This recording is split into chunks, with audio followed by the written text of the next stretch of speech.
aking tinatanggal itong mga tabing, no? So, malilim naman din. Sapagkat tatabingin ko itong manok ng aling nimay. Oh, tignan nyo naman ang kanyang naisip na lalagyan pansamantalang lagayan ng kanyang inahin. Dahil para sa kanya, maganda lugar to, para makakain ng damo ang kanyang inahin. Siyempre, para hindi naman maluto sa araw, lalagyan natin ng tabi. Pero yung side na kabila dun sa may buko, shade na yun. Di ba? Ilagay for ano lang to? Emergency purposes. For protective purposes. For Yan. kasiguraduhan Tingnan nyo naman, purposes. dito kayo. Yan. Yan ang kanyang naisip na Baluarte. maganda, di ba?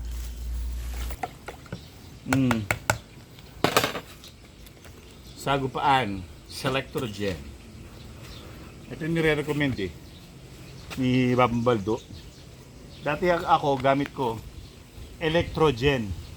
Sabi niya sa akin, mas effective sa akin, sabi niya, yung Selectrogen. Yung Electrogen may ano yun may dextrose daw yun ata. Yung sinasaksak sa ano? Sa mga pasyente. Hindi yun. Hindi, ito yung effective sa kanila to. So, trinay lang. So ito na rin ginagamit ko. Di ba? Yes, sir. Maganda yung ganyan, di ba? Baga pag nag-aalaga ka ng manok, ano kayo? Open to all ideas and Suggestions. suggestions. Kasi sa kanila effective Nasubukan na daw ni Tito yung mga iba't ibang klase ng siyempre matagal na siya nagmamanok. Nakita niya yung sa experience, nakita niya na yung Selectrogen, yun ang best na nag-work sa kanya. Pero depende yan sa lugar. Ito rin yung lugar niya So, parang similar lang din. Kaya nag-Selectrogen na rin ako. Diba? Kaya tingnan nyo naman ang lusog ko.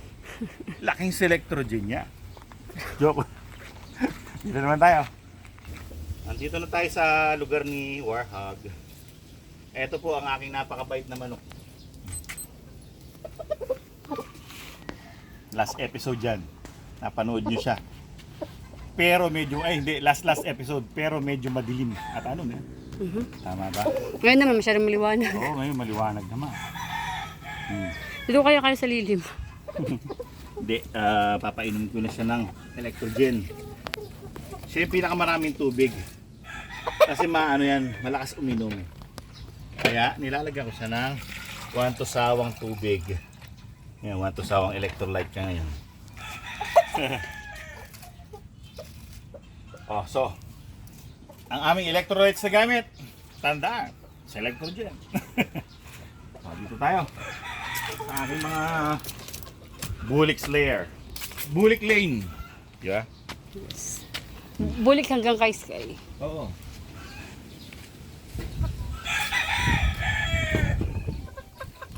Ang lagudan Yes. Pag nagmama pa yan, pag naging Sky na yan, doon makikita ang kanilang Pag-aaway-away ko sila ni Sky. ang hindi ko lang gusto sa nangyayari, no? Lahat sila mga bulik. Sige, inom ka na. Ay, makasanuring bata. Uy, may kulay, sabi niya. Ano kaya to? Lagi mo naman iniinom yan. Ano yung hindi mo gusto? Ang hindi ko gusto, lahat yan magkakapatid. So, pag ini-sparring mo yan, May hiya. hindi, similar Same, fighting style yan sila lahat. Kasi, yung mga magulang nila, parehong straight bred So, half and half. Hindi yan kalatang kanilang fighting style kasi parang cross lang sila ng tig-isang bloodline. Maganda yung medyo multi-cross. Sa multi-cross kasi, iba-iba yung laro ng mga anak pag multi-cross sa mga magulang. Merong may ground fighter. Pero pag ganyan, pag ground fighter lahat yan. Kasi sa kapatid. Yun ay aking theory Huwag niyong pakinggan. Hindi yun Seryoso professional. yung mga sinasabi ko. Hindi yun professional input. Yun ay aking opinion at haka-haka lamang. Chik chik. Chik chik. Minum ka na doon. Inom ka na daw dun. Sige na. Yung mga paa nila, kung mapapansin nyo sa video, akala mo yellow legs or white legs. Pero hindi yan, ano sila, yellow-green. Yellow-green legs. Parang light green legs. Minumodel ko siya lakad ng lakad. Ikaw, uminom ka na rin. Ikaw ay maginhawahan.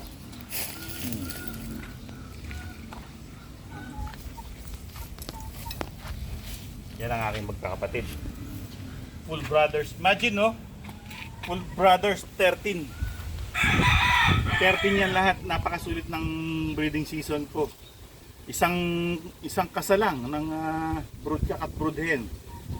Solve na yung pang isang taon ko na mga gagamitin. Kasi 13, di ba?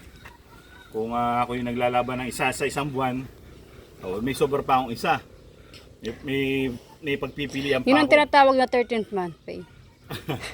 Pero siyempre, ganun pa man, next season, meron ng mahahalo niya.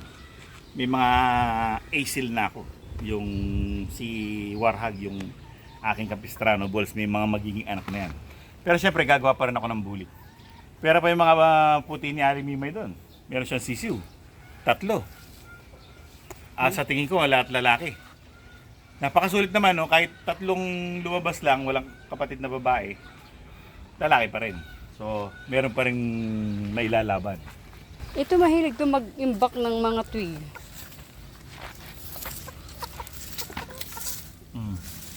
Ay, nako. Inom ka na dun. Yan ang pinakapogi sa kanila lahat. Inom ka na dun. Sige na. So, titimpla pa tayo ulit. Kasi mabibitin. Si Rudy pa, wala pa eh. Si Sky, wala pa. Kaya mga nandun. Oh, napakabilis. Di ba? No? Walang umiibabaw na powder. Bali, isang galon to. Yes, 4 na litro. 1 galon. Tandaan. Ang 1 galon ay naglalaman ng 4 na litrong tubig. Tapos bumili kayo nito. Ang gandang panghalo. Ito mga kaibigan, may istorya to. Meron akong ganito. May tinidor siya dito sa dulo. Kutsarita at tinidor siya. Medyo maigsi na konti, no? Hanggang dito lang yun. Nung dumating to, in-order ko to para kay Aling Mimay to eh, kasi para meron din siya. Sabi ko, parang ayoko din sa akin ha. Hindi naman kailangan yung tinidor eh. Di ba, di naman. Tsaka maigsi, pag naghalo ka, malapit yung kamay mo sa Halo-haloin. sa tubig. So ito medyo malayo ka. Hindi nasaw-saw yung kamay mo. Alam mo, tayo mga Pinoy, no, medyo malinis tayo. Hindi natin gusto nasasaw-saw yung daliri. Grabe. Meron ganon. Meron mga ganon. Dito nga sinasawsaw yun yung ano nila, di ba? Tapos kakainin. Ako hindi naman sa pero kaya kong kainin yun. Yung mga pagkain na ganon. Siyempre, try mo, di ba, kung masarap. Pero lang tingnan, pero ayos na. Ayos na naman siguro yun. Well, papainumin ko na si Sky. Tapos didiretso na tayo sa harap. Let's go. Nandito yung inuman niya tayo na. Kasi minsan, mainit ang panahon. Para dyan siya kakain at inom. Dito tayo ay dito muna. Tala. Sa 3 magkakapatid. 4. 3. Ay, 3. Papawalan ko to ngayon. Tupusan ko yung nila. Yan. Siesta time. Siesta. Bibigyan ko ng yun.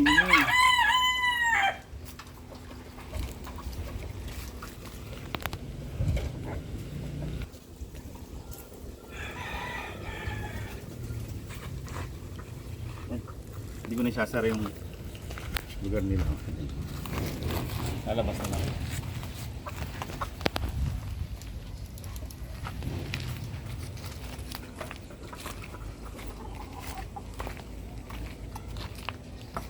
si Rudy.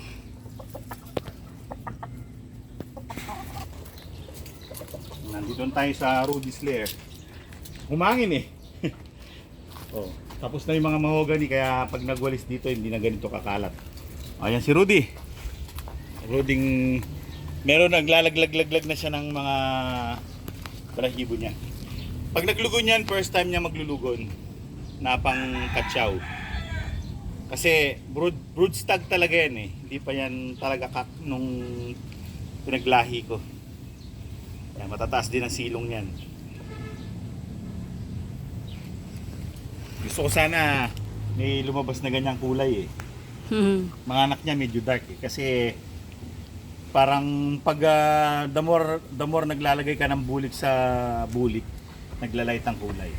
Well mga kaibigan, yan ang aming episode for today. Hanggang sa susunod na episode. Maraming salamat sa inyong panonood. Paalam!